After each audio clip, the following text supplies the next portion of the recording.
Hello ladies and gentlemen, welcome back to the channel. My name is Mark Roden, and in today's video we're going to be going over the 5 reasons you should buy and the 5 reasons you should not buy an Audi A4/A5 B8. They're the same car, one's a coupe, one's a sedan, and S4 and S5 as well. There's a lot of cars in this video, but it's the B8 generation of the Audi line. The way this works, in case you're new here, is first I go over one good thing, then one bad thing, then one good thing, then one bad thing, until we get to 10 total, 5 of each. At the end of the video, I tell you whether or not I think you should buy the car.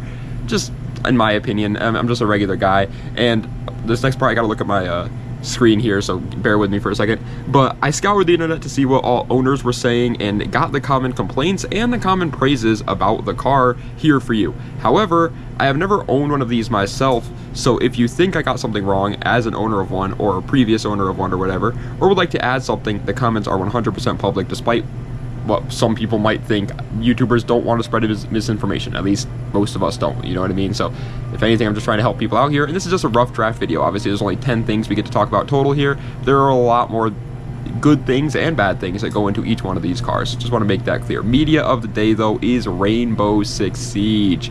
This is easily my favorite video game of all time. I have put over 2 months probably of in-game play time in Rainbow Six Siege. I've been playing it since the game came out. I take breaks here and there, obviously, like I'm not playing it right now. Actually, I'm playing a lot of Rocket League right now, actually, but it's absolutely incredible. If you like first-person shooter competitive games, I don't see how you could not like Rainbow Six Siege. If you like Call of Duty Search and Destroy, this is that, but just 10 times better. Like, it is an incredible game. If you haven't played it already, go give it a shot. It is my favorite game ever made, so that's all there is to it. Without further ado though, let's get right into it with 5 good things and 5 bad things about the Audi A4/A5/S4/S5 B8.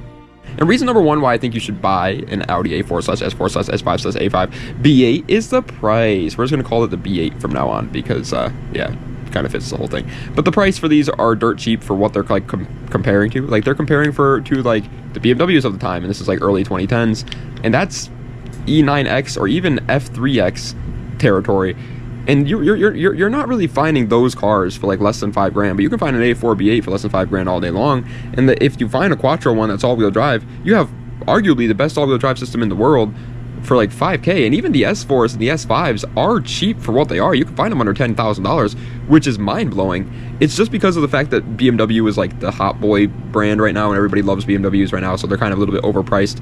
But it is insane how cheap these cars are for what they are. You know what I mean? Like, they're not as cheap as like a Camry or a Civic, obviously, but they're not a Camry or a Civic. But reason number 2 why I think you should buy an A4 or a B8, god dang it, man, I'm gonna keep saying that, it's gonna drive me nuts. The space, both cabin and cargo space in these cars it's actually pretty spacious. I've been in the back seat of an F30 328i. That's my friend Riley had one. Shout out Riley. And I've also been in the back seat of an Audi A4. This guy that I don't even remember his name, he had one.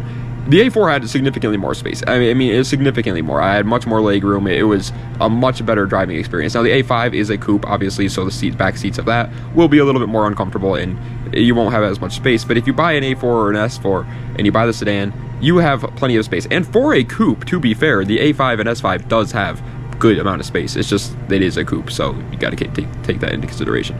But yeah, I mean, the space for this car for a regular old sedan is actually pretty decent. But reason number 2 why I think you should not buy an Audi A4/S4/A5/S5 B8. God, I said it again. I did it again. I'm sorry. B8 Audi. Is they're not easy to work on. This kind of loops back into the parts pricing, but yeah, if you manage to muster up the $700,000 loan that you need for an O2 sensor for one of these cars, not really, I'm exaggerating obviously, but then you also have to fix it.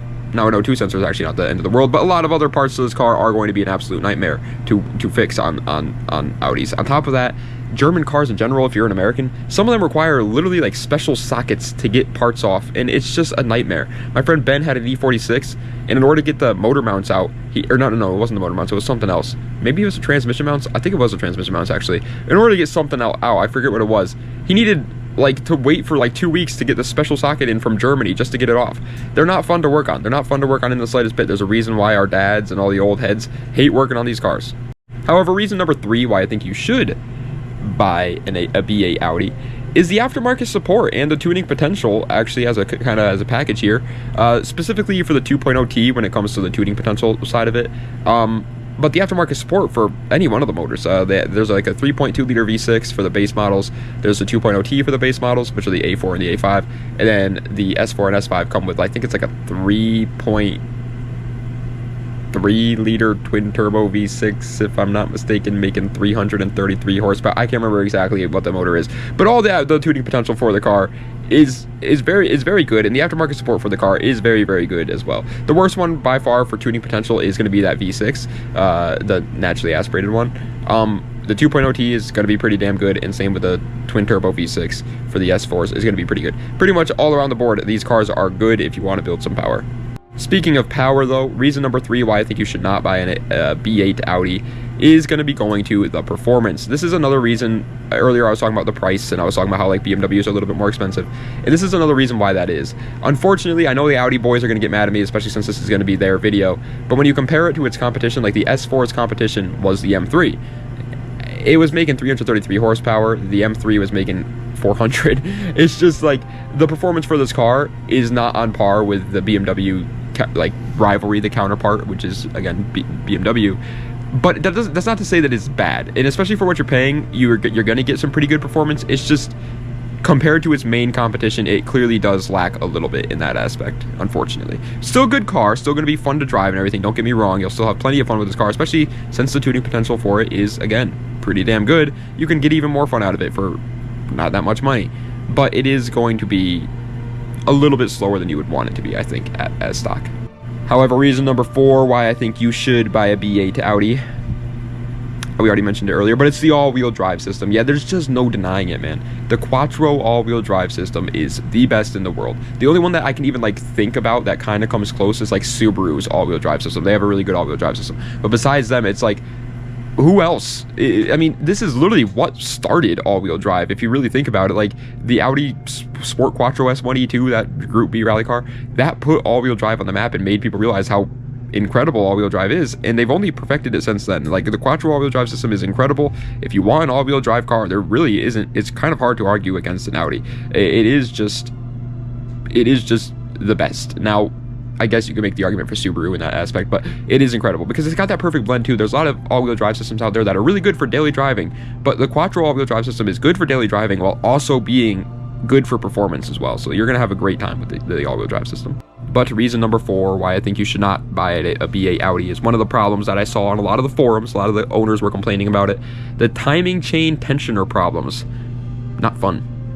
It's just not fun to do. As a matter of fact, I think it's even worse to do it in an Audi than it would be to do it in like a Camry or something like that, because Audi has this reputation for having like the worst locations for their timing chains imaginable. I don't know if it's for these exact cars, but I believe it's the S4s and the S5 B8s that have the timing chain in like the worst location possible. Either way, it's not fun no matter what. Even if it's in a really easy to reach location, doing a timing chain tensioner is a freaking annoying job, man. You got to be like a mathematician in order to do that. Not really, but I feel like you do. And as a mechanic noob, where I don't really work on my cars that much, I'm not too versed with that stuff. This is something that I don't like, and I would want to stay away from. However, reason number 5 why I think you should buy a B8 Audi, and the final reason why I think you should buy an Audi, not really, but the final reason for this video, is the comfort levels of this car. This is another thing that I think Audi clearly excels over BMW in. I think they're just clearly, like, interior wise, like, you know, being an owner of this car and using it wise, it's just better. It's more comfortable. Like I said before, I've sat in both of them, and the A4 was significantly more comfortable, and just the interior quality as well seems better in Audis than it does in BMWs. Like the interior quality, the prestige of the Audi A4, it just felt nicer. It felt like things were more modern and more just well put together and stuff like that. And so there is really no denying it. I mean, there's like brands like Rolls-Royce, Bentley, even Mercedes-Benz, where it's obviously they're gonna outdo Audi in terms of interior quality, but I mean, this is clearly above average in terms of interior quality and comfort.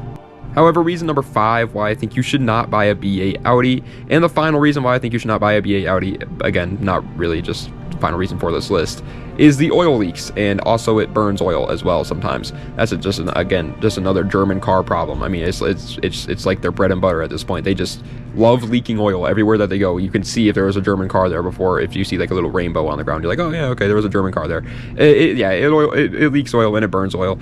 This happened in my 350Z. It burned oil. It didn't leak oil. Well, maybe it did. I don't know. I always parked it in the grass, so I never really could tell. But it didn't leak oil, or it didn't leak oil as far as I could tell, but it definitely burned oil. And all it really took, I mean, unless you're burning oil like a friggin', I don't know, something that burns things really fast, then all you have to really do is check it like once a week and you're fine. And like that's what I would just check it once a week. If the oil level was low, I'd top it off. It wasn't the end of the world, but obviously it's not healthy at all for a motor to be doing that, and it's not a good thing either, obviously. But here's my biggest gripe with the whole like, oh, well, this car leaks oil. Dude, I'm gonna be honest, I feel like I have seen so many cars that people say are like super reliable leak oil. Like my Integra leaks oil, bro. That's a Honda B series motor. Like I don't know, I feel like it's just so much more common than people think it is. And like people are like, oh my god, the car's leaking oil, it's a rust bucket, it's a piece of crap. And it's like, obviously I'm not sitting here, okay, obviously I'm not saying you should buy a car, like if you go look at a car on Facebook Marketplace and it's leaking oil, yeah, run away, don't buy that car. I'm just saying that oh man, how do I say this without people being like, this guy's an idiot? I just don't think it's as like crazy as an issue as people make it out to be sometimes. That's all I'm saying.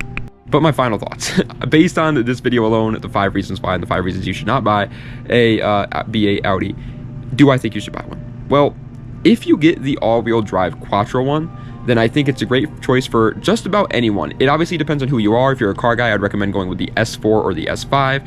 And if you're not a car guy and you just want something that's really nice and comfortable to drive and everything like that, and also look a little bougie and, you know, flex on the haters at your local Stop and Shop, then get the A4.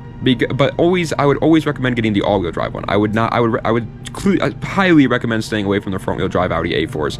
I don't see the point in those too much, if I'm being honest.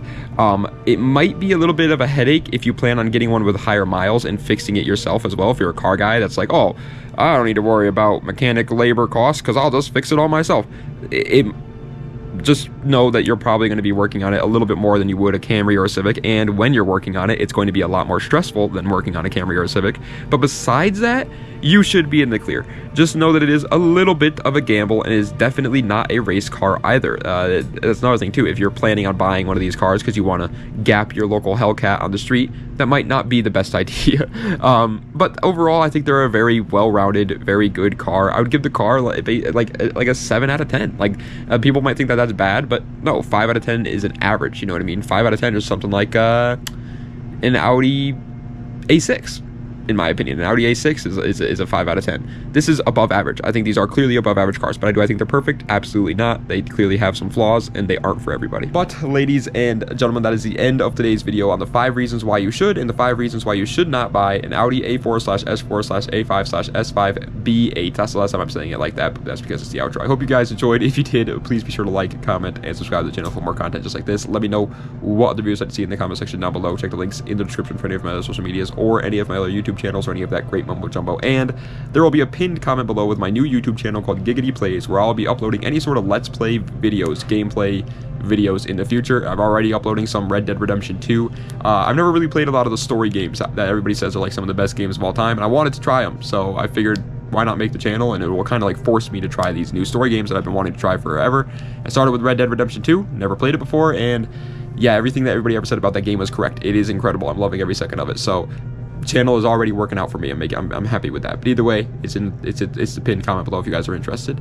Either way, I guess I don't really have too much to say to you guys today on the outro. It's December 14th, so we're getting up there in Christmas. Did you guys get all your Christmas shopping done? Dude, I don't know how if you're an older guy, I don't know how you did it back in the day before like Amazon was a thing. Because like it's already stressful enough trying to find everybody gifts on Amazon. I can only imagine trying to do that like in person at a store. No thanks. No thank you. I don't want to do that. Like, I'd rather do anything but that, as a matter of fact. Like, that is just horribly bad. Like, no thank you. But I got mine done now, so I'm pretty good. The only problem with ordering them, though, is you also don't 100% confirm that you're going to get them on time. Like, I'm still waiting for one, and I get that we have 11 days left. You know, there's still plenty of time for it to get here, but it's a little stressful, because it's like, hurry up. You know, what are they waiting for? Waiting for a special invitation? I gave you a special invitation. It was called my money. Come to my house and give me my gift, please. Jeez Louise. It's really stressful. But anyways, thank you guys so much for watching. I feel like there was one other thing I wanted to... Oh, yeah. Dude, I gotta get a haircut and shave my beard. Look at me. I look like a scallywag. I look like I should be walking the plank right now and not making YouTube videos. Sorry about that, by the way. But anyways, thank you guys so much for watching. I do appreciate it. Das Vidania, and have a nice night.